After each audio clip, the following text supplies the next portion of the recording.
Masa kehamilan merupakan masa yang sangat krusial bagi seorang ibu dan anak.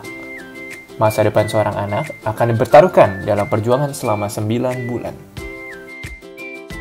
Apakah gizi ibu terpenuhi? Apakah suami memberikan perhatian yang cukup kepada seorang istri?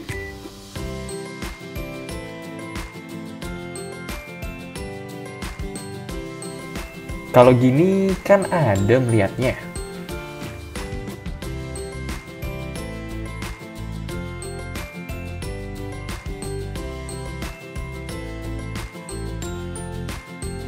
Apakah suami dan istri rutin periksa kehamilan?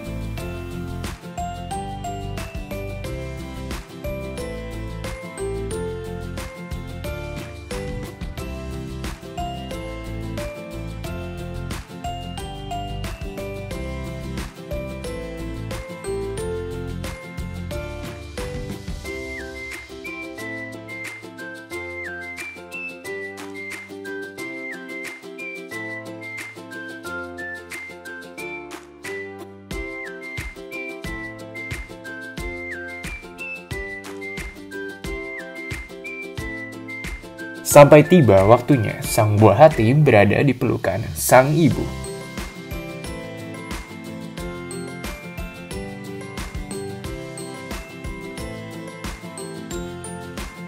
Apakah ibu memberikan ASI eksklusif kepada si kecil?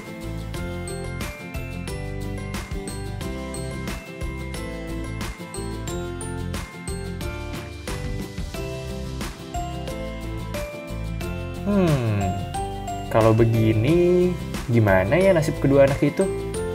Coba kita lihat beberapa tahun ke depan.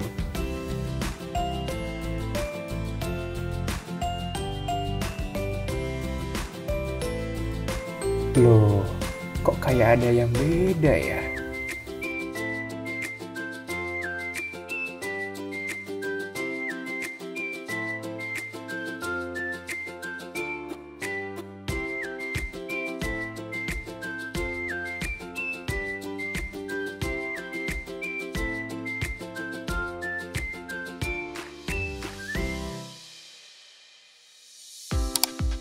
Apa itu stunting? Stunting adalah gangguan pertumbuhan dan perkembangan yang dialami oleh anak akibat gizi buruk, infeksi berulang, dan stimulasi sosial yang tidak adekuat. Anak dapat dikatakan stunting jika tinggi badan untuk usia mereka di bawah kurva pertumbuhan anak menurut WHO.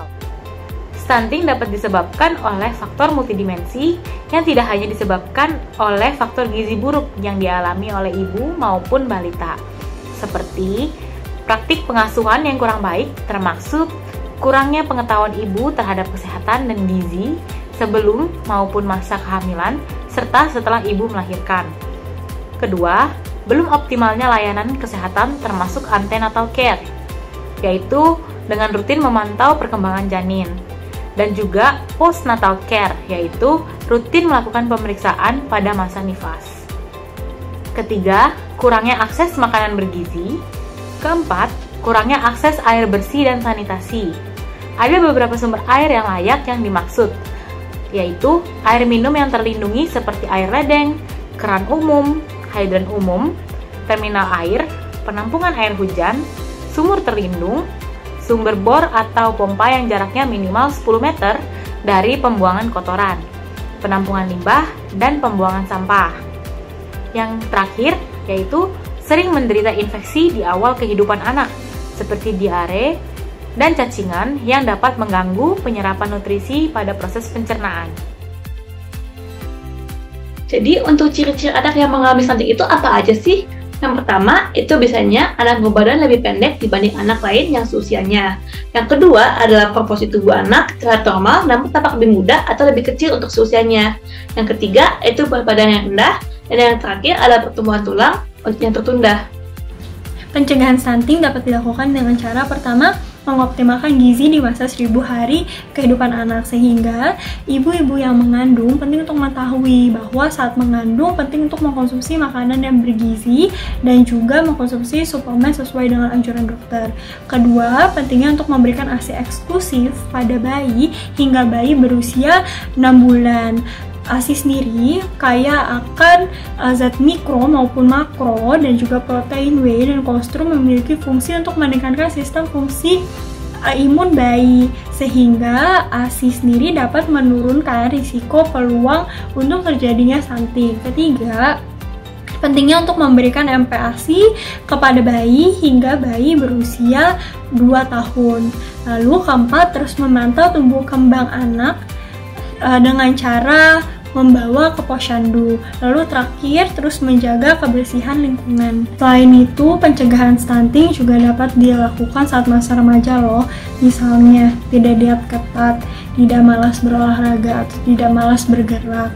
Lalu tidak mengkonsumsi makanan yang cepat saji dan rendah nutrisi, dan tidak merokok. Oh, bagus ya penjelasan dokternya. Aku jadi ngerti stunting itu apa. Aku nggak mau deh anak aku nanti jadi stunting.